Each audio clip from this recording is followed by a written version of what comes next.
来看中立今仔早起发生一件5台车弄做伙的事故，车个弄甲塔做伙哦，加载是无人受伤。初步了解，驾驶无啉酒，应该是精神无好出车祸。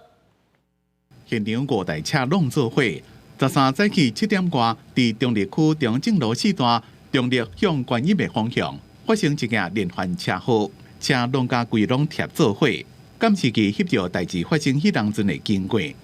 因为在前一段的时候，我有发现他开到对向车道去了，他开车整路都怪怪的，所以后来我就，超他车到前面来，就离他很远。可是刚好这边是红灯的时候，他后来红灯时间比较长，他开过来就直接撞上。我车没什么问题，就稍微碰一下而已啊，没有，就后面就推就。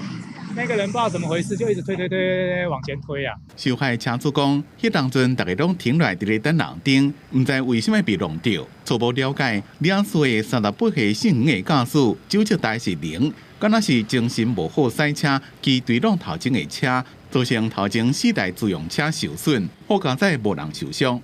经了解为黄男驾驶自小客车，疑似精神不济追放前方车辆。致使4辆自用小客车受损，现场无人受伤。经测试，现场驾驶人酒测值皆为0，详细肇事原因尚待厘清中。这件车祸也影响上班的车流，车塌加差不多1公里半。伫2点外钟了，现场状况排除，附近的车流才慢慢恢复。中立分局呼吁民众，晚年啊车流量较多，唔通疲劳驾驶，安全出门，平安回去。